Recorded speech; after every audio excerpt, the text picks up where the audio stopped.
भारतीय राज्य उड़ीसा में हिंदुओं की प्राचीन और पवित्र 7 नगरियों में से एक पुरी में स्थित जगन्नाथ मंदिर को बहुत ही प्राचीन माना जाता है।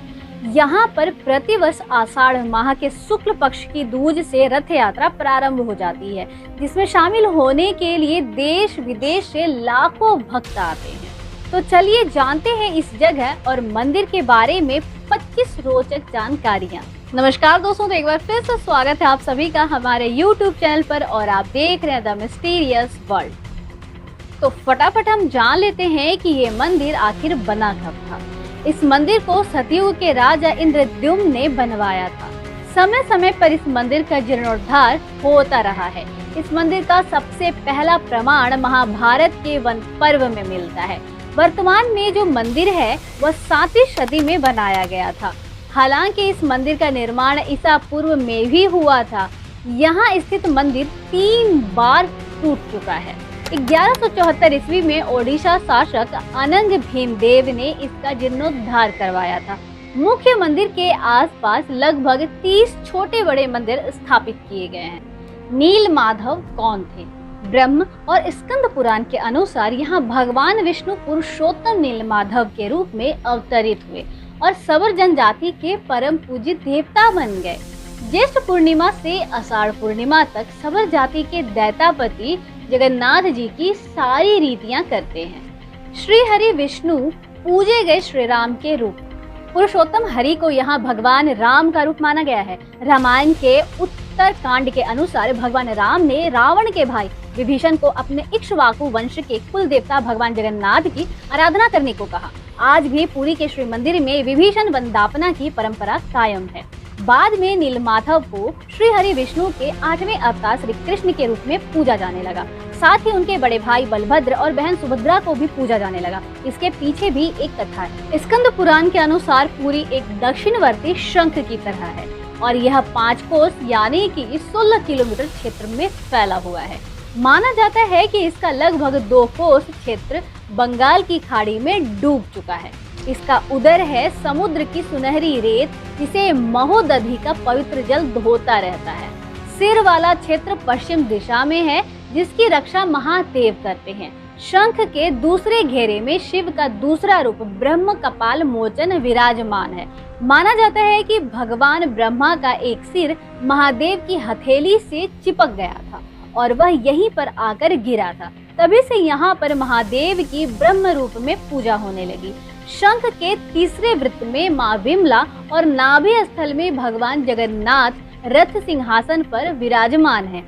समुद्र की ओर से रामदूत हनुमान जी इस क्षेत्र की रक्षा करते हैं। यह एक ऐसा मंदिर है जहाँ पर श्री कृष्ण, बलराम और सुभद्रा की अधूरी मूर्तियाँ विराजमान हैं और वह भी लकड़ी की। हर वर्ष मूर्तियाँ बदल दी जाती हैं। मूर्तियों के अधूरे बनने और लकड़ी के बनाने के पीछे एक लंबी कथा है जो राजा इंद्रद्युम्न और उनकी पत्नी गुंडीचा से जुड़ी हुई है, जिसके बारे में हम आपको बाद में बताएंगे। श्री जगन्नाथ मंदिर के ऊपर स्थापित लाल ध्वज सदैव हवा के विपरीत दिशा में लहराता रहता है। ऐसा किस कारण होता है यह तो वैज्ञानिक ही बता सकते हैं, लेकिन यह निश्चित ही आश्चर्यजनक बात है। प्रतिदिन सायंकाल में मंदिर के ऊपर स्थापित ध्वज को मनुष्य द्वारा उल्टा चढ़कर बदल दिया जाता है। ध्वज भी इतना भव्य है कि जब यह लहराता है तो इसे सब देखते ही रह जाते हैं। ध्वज पर शिव भगवान का चंद्र बना हुआ है। मंदिर के पास खड़े रहकर इसका गुंबद देख पाना असंभव है। मुख्य गुंबद की छाया दिन के किसी भी समय आपको दिखाई नहीं देगी। यह भारत का सबसे भव्य और ऊंचा मंदिर है। यह मंदिर 4 लाख वर्ग फुट क्षेत्र में फैला हुआ है और इसकी ऊंचाई लगभग 214 फीट है। पुरी में किसी भी स्थान से आप मंदिर के शीर्ष पर लगे सुदर्शन चक्र को देखेंगे तो वह आपको सदैव अपने सामने ही लगा दिखेगा। इसे नील चक्र भी कहते हैं। यह अष्ट धातु से निर्मित है और अति पावन और पवित्र माना जाता है।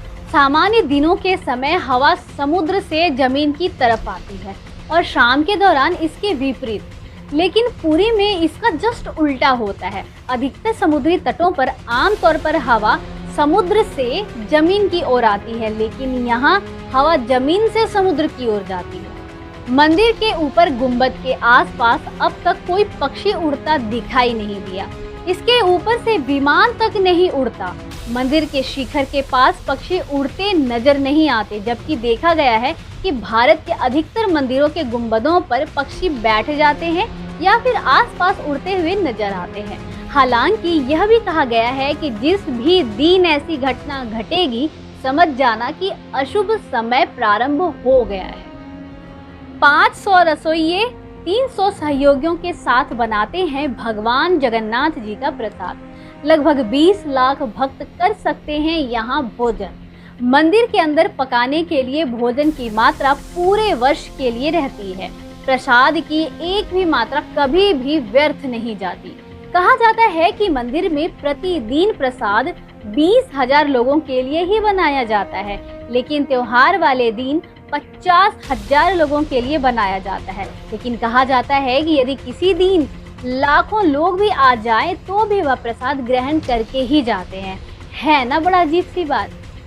यहाँ चावल पकाने का तरीका भी बड़ा अजीब है। मंदिर की रसोई में प्रसाद पकाने के लिए 7 बर्तन एक दूसरे पर रखे जाते हैं और सब कुछ लकड़ी पर ही पकाया जाता है।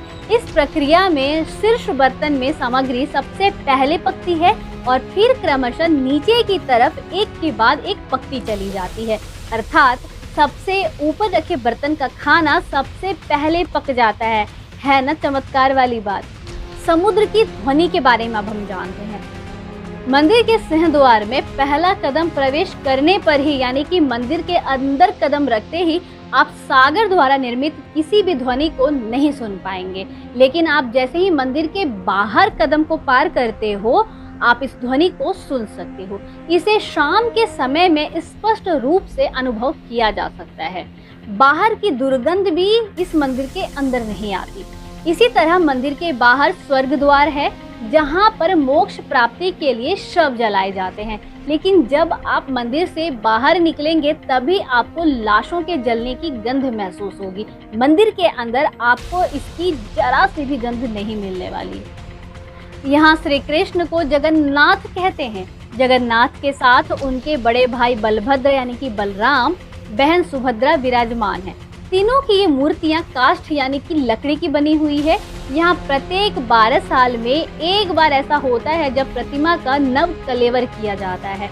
मूर्तियां नई जरूर बनाई जाती हैं, लेकिन आकार और रूप वही रहता है। कहा जाता है कि उन मूर्तियों की पूजा नहीं होती, केवल दर्शनार्थ रखी गई है। आषाढ़ माह में भगवान रथ पर सवार होकर अपनी मौसी रानी गुंडीचा के घर जाते हैं। यह रथ यात्रा 5 किलोमीटर में फैले पुरुषोत्तम क्षेत्र में ही होती है। रानी गुंडीचा भगवान जगन्नाथ के परम भक्त राजा इंद्रुम्न की पत्नी थी, इसलिए रानी को भगवान जगन्नाथ की मौसी कहा जाता है। अपनी मौसी के घर भगवान 8 दिन रहते हैं। आषाढ़ शुक्ल दशमी को वापसी की यात्रा होती है। भगवान जगन्नाथ का रथ नंदी घोष है, देवी सुभद्रा का रथ दर्प दलन और भाई बलभद्र का रथ तल ध्वज है।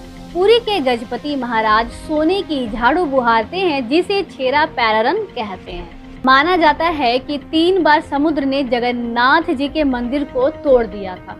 कहते हैं कि महाप्रभु जगन्नाथ ने हनुमान जी को यहाँ समुद्र को नियंत्रित करने हेतु नियुक्त किया था, परंतु हनुमान जी भी जगन्नाथ, बलभद्र और सुभद्रा के दर्शनों का लोभ संवरण नहीं कर पाते थे। वे प्रभु के दर्शन के लिए नगर में प्रवेश कर जाते थे। ऐसे में समुद्र भी उनके पीछे पीछे नगर में प्रवेश कर जाता था। केसरी नंदन हनुमान जी की इस आदत से परेशान होकर जगन्नाथ महाप्रभु ने हनुमान जी को यहाँ स्वर्ण बेड़ी से आबद्ध कर दिया, यानी कि बंदी बना दिया। यहाँ जगन्नाथपुरी में ही सागर तट पर बंदी हनुमान का प्राचीन एवं प्रसिद्ध मंदिर है। भक्त लोग बेड़ी में जकड़े हनुमान जी के दर्शन करने के लिए आते हैं। एक बार नारद जी ने हनुमान जी को बताया कि समुद्र की आवाज के कारण प्रभु मंदिर के भीतर सो नहीं पाते। तब हनुमान जी ने क्रोधित होकर समुद्र को वहां से दूर हटने को कहा। इस पर समुद्र देवता ने प्रकट होकर कहा कि मेरी आवाज तो आपके पिता पवन देव के कारण ही चारों दिशाओं में जाती है, आप उनसे विनती करें। तब हनुमान जी पवन देव से इस आवाज को रोकने को कहते हैं। तब पवन देव कहते हैं कि पुत्र, यह संभव नहीं है। परंतु मैं तुम्हें एक उपाय बताता हूँ कि तुम्हें मंदिर के आसपास ध्वनि रहित वायुकोशीय वृत्त या विवर्तन बनाना होगा। हनुमान जी समझ गए। तब हनुमान जी ने अपनी शक्ति से खुद को 2 भागों में विभाजित किया और फिर वे वायु से भी तेज गति से मंदिर के आसपास चक्कर लगाने लगे। इससे वायु का ऐसा चक्र बना कि समुद्र की ध्वनि मंदिर के भीतर न जाकर मंदिर के आसपास ही घूमती रहती है और मंदिर में श्री हरि जगन्नाथ आराम से सोते हैं। किंवदंतियों के अनुसार कहते हैं कि अज्ञातवास के दौरान द्रौपदी 5 पांडव भगवान जगन्नाथ के दर्शन करने के लिए गए थे। प्रभु जगन्नाथ के मंदिर के अंदर पांडवों का स्थान अब भी मौजूद है। ऐसा कहते हैं कि भगवान जगन्नाथ जब चंदन यात्रा करते हैं तो 5 पांडव उनके साथ नरेंद्र सरोवर जाते हैं। आज भी श्री मंदिर में 21 दिवसीय चंदन यात्रा का आयोजन होता है। ऐसे में श्री मंदिर से 1 किलोमीटर की दूरी पर मौजूद नरेंद्र सरोवर तक यात्रा निकलती है। महान सिख सम्राट महाराजा रणजीत सिंह ने इस मंदिर को प्रचुर मात्रा में स्वर्ण दान किया था, जो कि उनके द्वारा स्वर्ण मंदिर अमृतसर को दिए गए स्वर्ण से कहीं अधिक था। कुछ किताबों और जनश्रुतियों से यह पता चलता है कि ईसा मसीह सिल्क रूट से होते हुए जब कश्मीर आए थे तब पुनः बेथलहेम जाते वक्त उन्होंने भगवान जगन्नाथ के दर्शन किए। आदि शंकराचार्य ने भी यहाँ की यात्रा की थी और यहाँ पर उन्होंने 4 मठों में से एक गोवर्धन मठ की स्थापना भी की। इस मंदिर में गैर भारतीय धर्म के लोगों का प्रवेश प्रतिबंधित है। माना जाता है कि ये प्रतिबंध कई विदेशियों द्वारा मंदिर और निकटवर्ती क्षेत्रों में घुसपैठ और हमलों के कारण लगाए गए हैं। पूर्व में मंदिर को क्षति पहुंचाने के प्रयास किए जाते रहे हैं। बस इसी वजह से गैर हिंदुओं का प्रवेश इस मंदिर में और इस इलाके में निषेध कर दिया गया है। कहते हैं कि मंदिर के एक नहीं हजारों रहस्य हैं। यहाँ कई रहस्यमयी किताबें, ग्रंथों के साथ ही खजाने भी रखे हुए होने की बात कही जाती है। एक ऐसा भी समय था जब सैकड़ों वर्षों के लिए मंदिर रेत में दब गया था और भविष्यवाणी है कि आने वाले समय में भी ऐसा होने वाला है। आज के वीडियो में बस इतना ही। मिलते हैं अपने अगले वीडियो में, तब तक के लिए जय श्री राम।